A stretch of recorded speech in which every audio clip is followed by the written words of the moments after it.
Ahí estoy grabando, ¿cierto? Sí.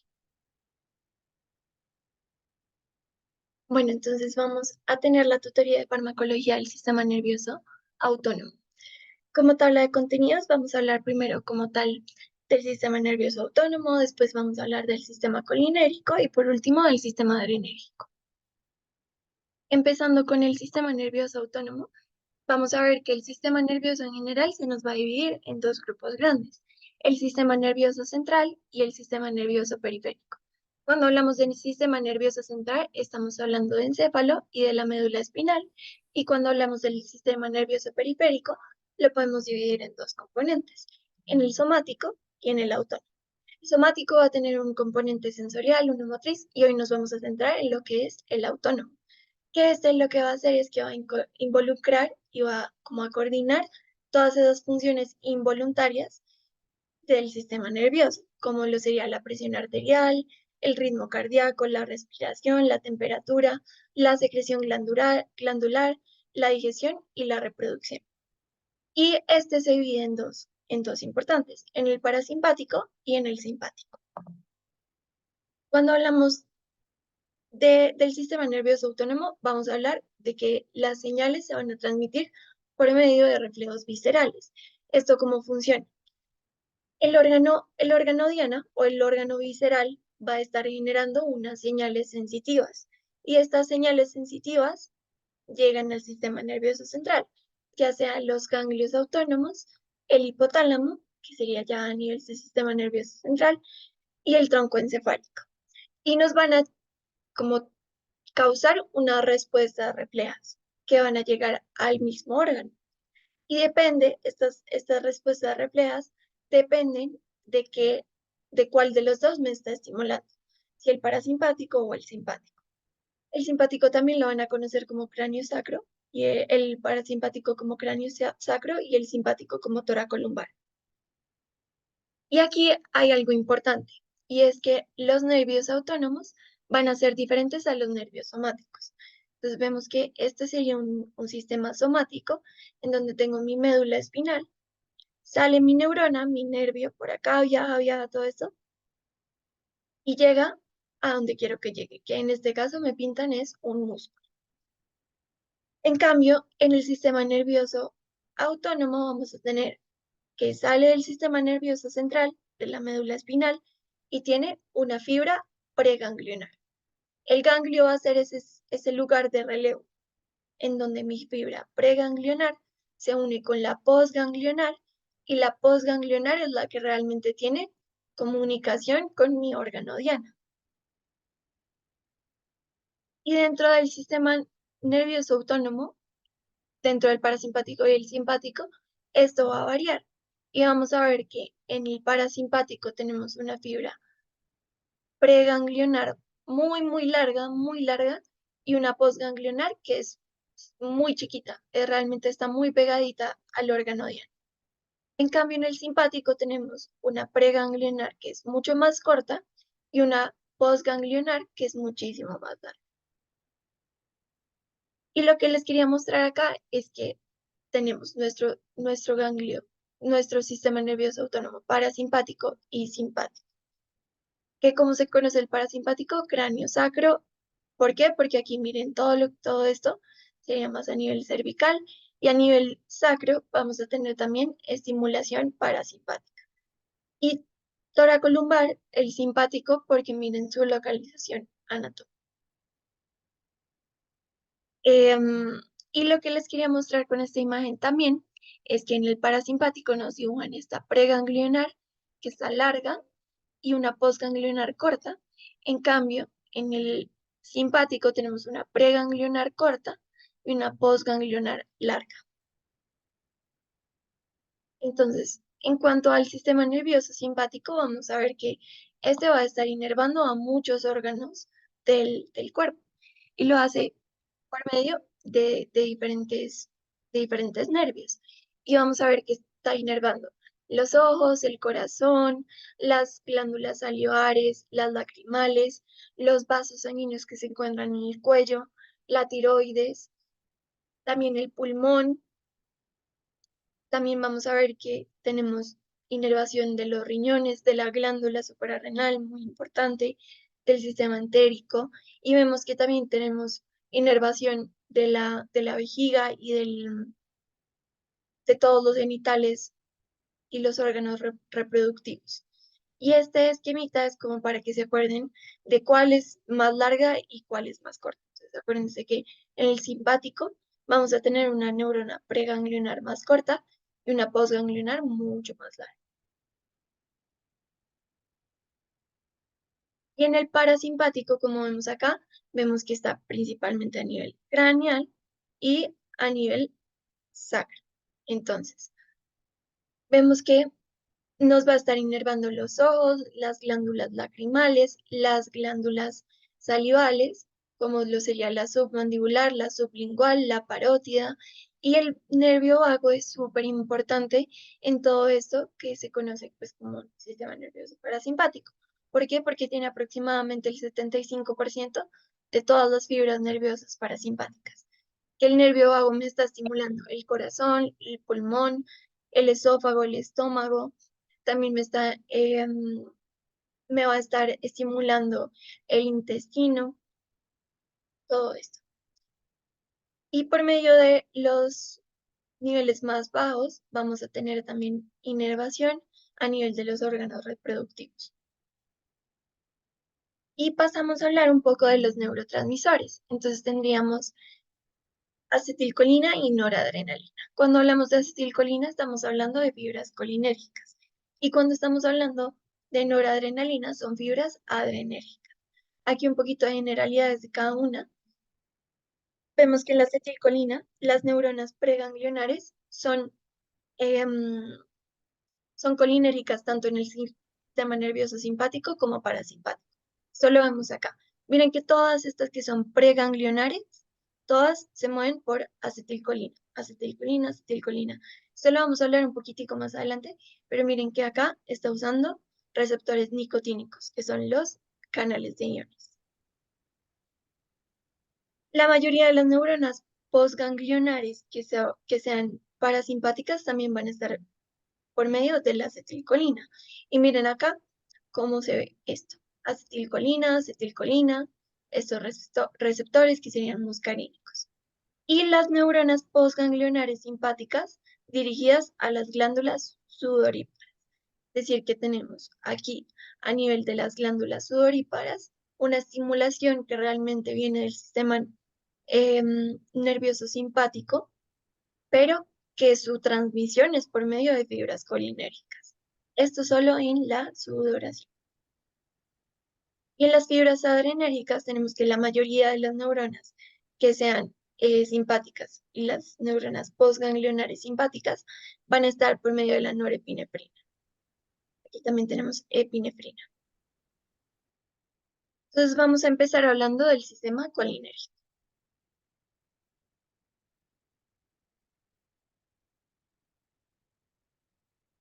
Entonces, en cuanto a la acetilcolina, esta se va a formar a partir de la colina y del acetil-CoA, y por medio de la acetilcolintransferasa nos va a formar la acetilcolina, que esta posteriormente se va a degradar por medio de la acetilcolinesterasa y nos da como producto la colina y el ácido acético. Esta colina se va a reciclar y es la que vamos a usar nuevamente para poder volver a formar más neurotransmisores. En cuanto a los receptores, tenemos los nicotínicos, que son los canales iónicos, y los muscarínicos, que están acoplados a la proteína G. Aquí tenemos una pequeña tabla que nos habla de las funciones de cada uno de los receptores, pero vamos a hablar un poquito, cómo lo vamos a desglosar más adelante. Entonces, acuérdense que como los muscarínicos son acoplados a proteína G, vamos a tener diferentes tipos de proteína G. Y acá les traigo una mnemotecnia, que es una M de muscarínicos, y que tenemos 5 tipos de receptores muscarínicos, del 1 al 5. Y vamos a tener los que están arriba, van a ser sobre todo excitatorios, y los que están abajo van a ser inhibitorios. Entonces, si hacemos la M como en orden, digamos, el 1 estaría aquí arriba, el 2 aquí abajo, el 3 aquí arriba, 4 y 5. Y lo vamos a comparar con esta tabla. Entonces, en el 1, pues tenemos varias posibilidades, pero miren que podemos tener una proteína GS y una proteína GQ, que ambas serían excitatorias. En el M2 vamos a tener una proteína inhibitoria. Entonces, sí, concuerda porque está aquí abajito. En el M3 vamos a tener una proteína GQ, entonces va a ser excitatoria. En el M4 tenemos una proteína G inhibitoria y en el M5 una proteína GQ excitatoria. Entonces, para hacer un poquito de recorderis cómo es que funcionan todos estos receptores acoplados a proteína G, tenemos primero proteína GQ, que este funciona por medio de segundos mensajeros. Cuando hablamos de proteína GQ, hablamos de un segundo mensajero que es fosfatidilinositol. ¿Qué va a pasar acá? Entonces tenemos nuestra hormona y nuestro receptor. Llega la hormona y lo activa. Entonces mi proteína GQ va a estar activa. Y lo que va a estimular va a ser a la fosfolipasa C. Esta fosfolipasa lo que va a hacer es que va a coger un fosfolípido que está aquí en la membrana interna y pues lo va a romper. Y cuando lo rompe, va a generar dos productos. Entonces rompe este piptos, que realmente sería el fosfatidilinositol bifosfato, y lo vuelve en estas dos moléculas. Estas dos moléculas, el inositol 3-fosfato, va a ir al retículo sarcoplasmático. Y lo que va a favorecer es que salga y se libere calcio. Y este diacilglicerol lo que me va a hacer es que me va a estimular la proteína quinasa C. Y esto me va a generar, por ejemplo, un aumento en el calcio intracelular. Entonces, como conclusión, vamos a ver que estos dos mecanismos me van a estar favoreciendo más calcio. Entonces, más despolarización de la célula. En cuanto a la proteína GS, vamos a tener también un segundo mensajero que va a ser el AMP cíclico. Entonces tenemos que nuestra subunidad alfa S va a estar estimulando a la adenilato ciclasa. Y esto lo que va a hacer es que va a promover la conversión de ATP a AMP cíclico. Y el AMP cíclico lo que va a hacer es que puede modular la actividad de otras moléculas, como la proteína quinasa. Y esto va a fosforilar diferentes receptores, como los canales de potasio. Entonces va a favorecer la entrada de potasio y la fosforilación de canales de calcio. Entonces va a entrar más calcio. Usas Axe.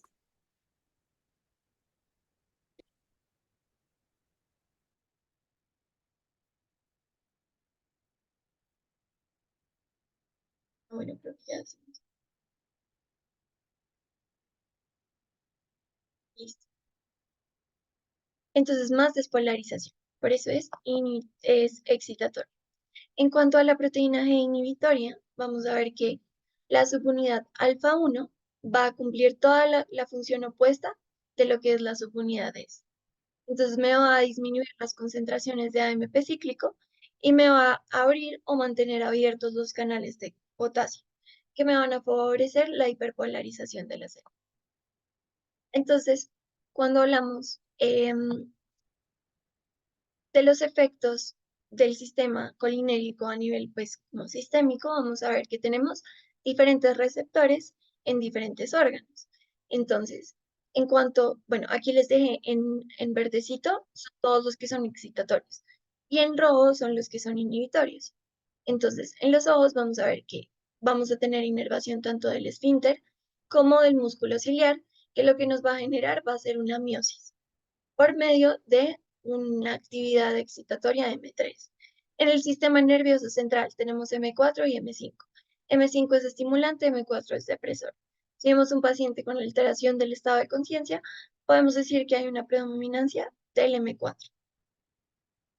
En cuanto al corazón, vamos a ver que va a estar inervando al nodo sinusal y al nodo atrioventricular por medio de receptores M2, que estos van a ser inhibitorios, entonces me van a disminuir la frecuencia cardíaca. En cuanto a los pulmones, vamos a ver que tienen inervación los bronquiolos, pero también las glándulas. Entonces, por medio de una activación de estos receptores M3, vamos a tener una contracción y también vamos a tener una secreción de moco. En cuanto al sistema gastrointestinal, tenemos que está inervado el estómago y el intestino por medio del M3 y las glándulas por medio de M1. ¿Qué me va a generar esto? Mayor peristaltismo y mayor secreción glandular. En cuanto a la vejiga, tenemos una actividad de M3 que va a generar una contracción del detrusor, que este es un músculo que está en la vejiga, que es lo que nos ayuda a orinar, y la relajación del esfínter. Entonces, un paciente que tenga una actividad muy marcada a nivel de este receptor puede generar una incontinencia urinaria. En los esfínteres, por medio de M3, también se puede ver la relajación de estos esfínteres menos el esofágico inferior. Y en cuanto a las glándulas salivares y lacrimales, tenemos un aumento de la producción de saliva y un aumento de la producción de lágrimas. El aumento en la producción de saliva se va a conocer como la cialorrea y el aumento en la producción de lágrimas como epífora.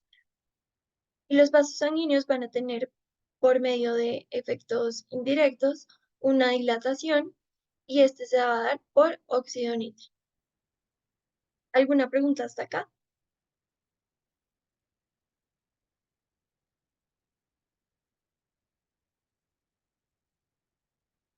Bueno, y aquí en esta columna les dejo lo que pasaría si estuviéramos inhibiendo estos receptores.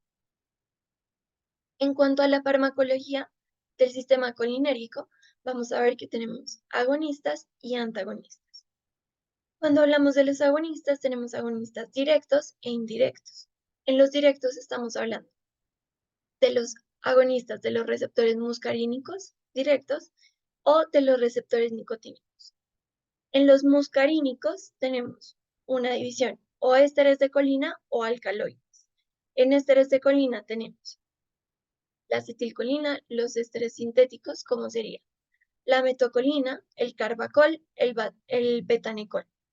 Y los alcaloides tenemos la pilocarpina, la muscarina y la arecolina. Y en cuanto a los receptores, los agonistas de los receptores nicotínicos directos, tenemos los relajantes neuromusculares, como serían los despolarizantes o los no despolarizantes. Estos sobre todo los vamos a ver a nivel clínico en la sala de operaciones, en el quirófano, en anestesia, que se usan para poder relajar relajar muscularmente al paciente y poder ingresar un tubo por la vía aérea. En cuanto a los indirectos, vamos a ver que tenemos la inhibición de la acetilcolinesterasa y que tenemos el donepezil, la ribastigmina, la galantina, la neostigmina, la fisostigmina y la piridostigmina. Y en los antagonistas tenemos alcaloides naturales o derivados sintéticos. En los alcaloides naturales tenemos la atropina y la escopolamina, y los sintéticos tenemos hipertropio, tiotropio, o podemos tener selectivos de M1, pirenzepina, y los selectivos M3, darifenacina y solifenacina. Entonces, vamos a ver clínicamente para qué los usamos algunos de estos. Entonces, el betanecol. Vemos que este me va a activar el músculo liso de la vejiga. Entonces, lo podemos usar para la retención urinaria. En cuanto al carbacol, vamos a ver que este nos va a hacer una constricción de la pupila y también me va a disminuir la presión intraocular. ¿Por qué? Porque si se acuerdan que yo les decía que hay una inervación del músculo ciliar, pues el músculo ciliar lo que hace es que controla algo que se llama el cristalino que está aquí en el ojo. Entonces el cristalino, este puede cambiar de tamaño, puede ponerse como más grueso o más aplanado, y eso es lo que nos permite como acomodar la visión o para cerca o para lejos. Entonces, si yo pongo mi cristalino un poquito más plano, puedo disminuir la presión que está en el ojo. La pilocarpina, vamos a ver que esta pues nos sirve con el mismo fundamento. me contrae el músculo ciliar y es lo que les explicaba anteriormente. Pero esta también se puede utilizar para una enfermedad que se conoce como síndrome de Sjögren. El síndrome de Sjögren es una enfermedad autoinmune que afecta las mucosas y las serosas. Entonces vuelve todo muy seco, por así decirlo. Entonces las personas van a sufrir de ojo seco, de boca seca, las mucosas en general están secas. Entonces, si yo puedo poner este medicamento, puedo fomentar pues como una mayor secreción glandular que me, que me combatiría esta sequedad, resequedad a nivel mucoso. En cuanto a los indirectos, por, por las anticolinesterazas, vemos que tenemos el donepezil, la ribastigmina, la galantamina, que estos principalmente son para Alzheimer. Aquí los que les quiero mostrar va a ser la neostigmina, que me va a aumentar pues todos estos me van a aumentar la concentración de acetilcolina y este se va a utilizar para retención urinaria postoperatoria, pero también para revertir ese bloqueo muscular que les mencionaba antes, eh, cuando el paciente, pues cuando ya se acabó la cirugía y el paciente ya se tiene que despertar. En cuanto a la fisostigmina, vamos a ver que este va a ser el antídoto para, para una toxicidad por anticolinérgicos. Entonces, por ejemplo, en una sobredosis de atropina, la fisostigmina es el antídoto. Y la piridostigmina, vamos a ver que esta se usa sobre todo para miastenia graves. Entonces, hablando un poco de lo que sería el síndrome colinérgico, si el paciente tiene mucha acetilcolina, vamos a ver que si nos acordamos qué está inervando o pues qué está siendo estimulado, vamos a ver que a nivel gastrointestinal sí puede tener un aumento de la motilidad, pero también de la secreción de las glándulas. Entonces pueden tener diarrea y también pueden tener vómito. Pues como en la orina, vamos a ver que como estoy contrayendo mi músculo y relajando mi esfínter, pueden tener incontinencia urinaria. Miosis, lo que veíamos previamente. Este es súper importante, broncoespasmo y broncorrea. Como hemos visto, lo que genera la activación de estos receptores muscarínicos a nivel de la vía aérea va a ser una constricción, pero también un aumento marcado de lo que sería la secreción glandular y tienen mucho moco, entonces uno los puede escuchar con mucha movilización de secreciones.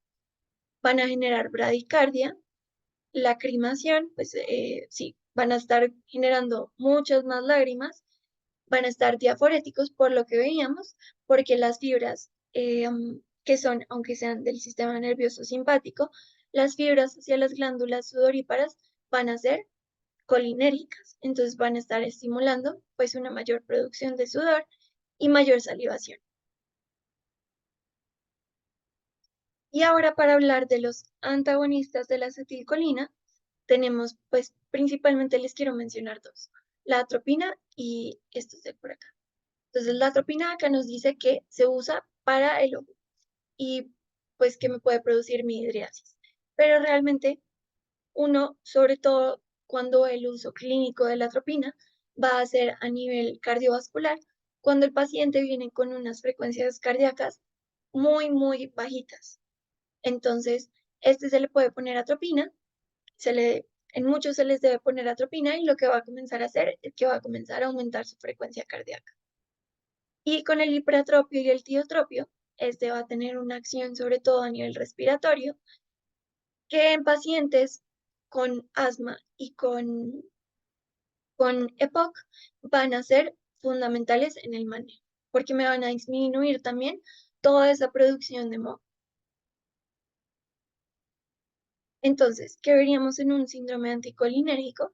Vemos al paciente que está confuso, agitado, que está desorientado, que tiene midriasis, que tiene una visión borrosa, que tiene una boca seca, que está como flushing, o sea, que está más rojo, que se ve que tiene la piel caliente, seca, que tiene retención urinaria y que puede tener abolición de los sonidos intestinales. ¿Alguna pregunta con el colinérgico? Ay, aquí me llegó. La atropina. La atropina, o sea, uno usualmente en la clínica donde más la ve es para las bradicardias que son sintomáticas. Entonces, el paciente que viene con una frecuencia cardíaca muy bajita, que cumple ciertos criterios de un algoritmo, se puede utilizar atropina para aumentar esa frecuencia cardíaca. ¿Y quedó claro?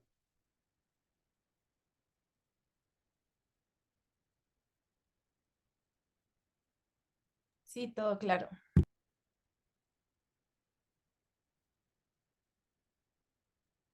Eso no sería un estímulo simpático. Pues no, realmente la atropina tiene, es como un mecanismo de acción como antagonista de la acetilcolina. Y como vimos, la acetilcolina, pues a nivel del corazón, me está estimulando los receptores M2, que van a estar en el nodo sinusal y en el nodo AB. Entonces, ¿qué me hacen esta estimulación? Me va a disminuir la frecuencia cardíaca. Si yo bloqueo por medio de la atropina, pues este estímulo a nivel cardíaco, pues puedo generar un aumento de mi frecuencia cardíaca.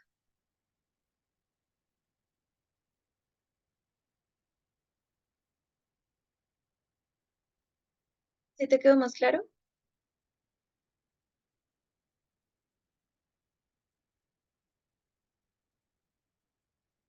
Listo.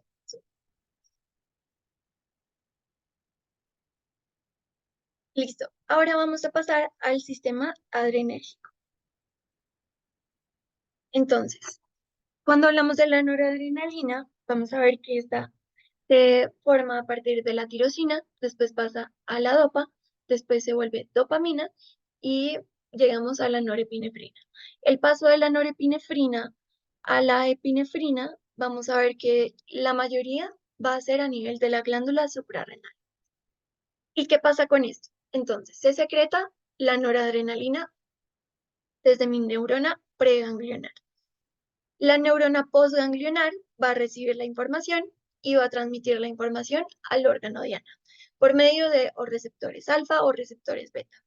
Pero la norepinefrina no debería estar mucho tiempo aquí afuera porque me está estimulando y me está como mandando muchas señales. Entonces lo que hace la norepinefrina es que vuelve a entrar a la neurona.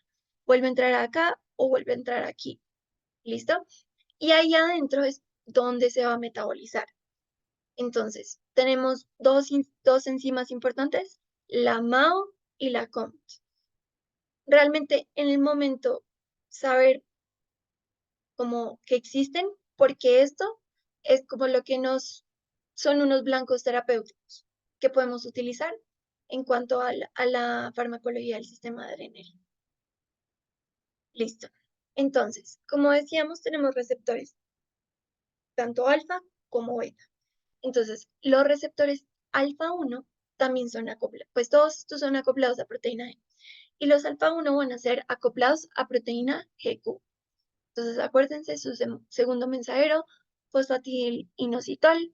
¿Y qué me va a causar esto? Me va a aumentar la contracción del músculo liso vascular y me va pues también me puede generar midriasis, pero sobre todo lo que quiero que se llamen es que me aumenta la contracción del músculo liso vascular. En el alfa 2 vamos a ver que estos son acoplados a proteína G inhibitoria. Entonces acuérdense, hace todo lo contrario a lo que hace una proteína G es. Entonces me va a disminuir como mi respuesta simpática. ¿Listo? Va a tener otros efectos como más metabólicos, pero lo que quiero que se lleven es este primero.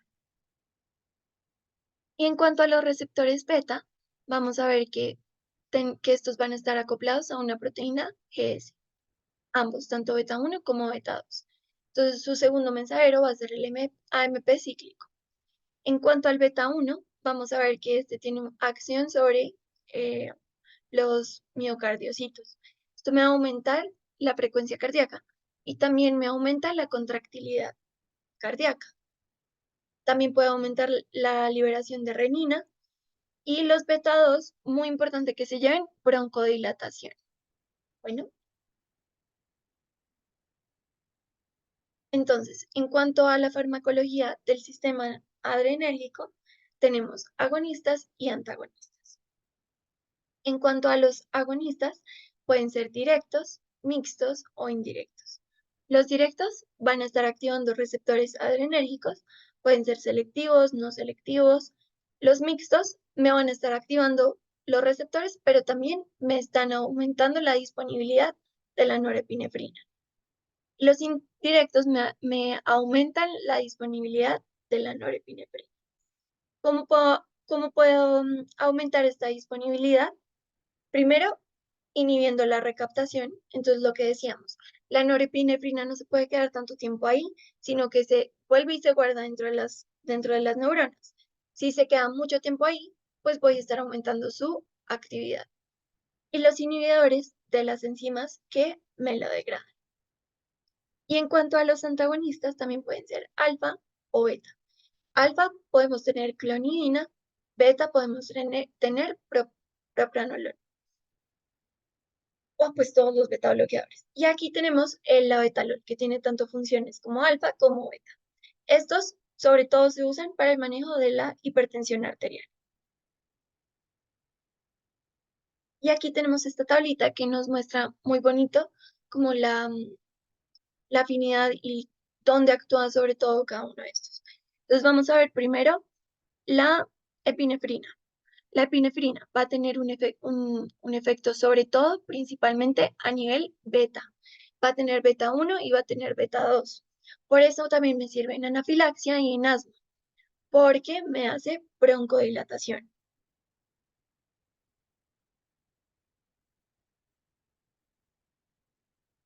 Me va a aumentar la presión arterial, me aumenta la frecuencia cardíaca y me aumenta mi gasto cardíaco. La norepinefrina va a tener acción sobre todo periférica. Miren que es alfa 1 y después está beta. Primero sobre todo alfa 1 y por el medio de este me va a aumentar la presión arterial, me puede aumentar la frecuencia cardíaca y puede aumentar o no el gasto cardíaco, pero sobre todo presión arterial. Entonces, norepinefrina, alfa, presión arterial. Epinefrina tiene ambos, pero sobre todo beta y beta 1 cardíaco, beta 2 pulmonar. Por ejemplo, la dobutamina, vemos que tiene acción sobre beta 1 y beta 2, pero la acción sobre alfa pues no es mucha y puede generar una disminución de la presión arterial, pero me aumenta mi contractilidad cardíaca. Y otro que quiero que se lleven va a ser estos que se llaman albuterol, salmeterol, terbutalina, y que aquí podríamos mencionar también al salbutamol, que van a tener acción sobre los beta 2. Me pueden aumentar la frecuencia cardíaca, sí, pero sobre todo me van a generar broncodilatación. Y en los indirectos, lo que sería, por ejemplo, la cocaína, vamos a ver que como me inhiben esa recaptación, vamos a generar una vasoconstricción local, anestesia, pero también me puede generar una hipertensión extrema, me puede generar vasoespasmo, es decir, que mis arterias coronarias, que son las que me están irrigando el corazón, se queden como contraídas, muy, muy, muy contraídas por todo este efecto y no le llegue suficiente sangre al corazón. Y esta imagen nos reúne, me pareció muy bonita, nos reúne pues todos los efectos a nivel como del sistema nervioso simpático, del parasimpático, los receptores y las fibras. Entonces se las dejo como para que cuando estén estudiando la puedan utilizar. Y eso sería todo por la tutoría. No sé si tengan alguna pregunta.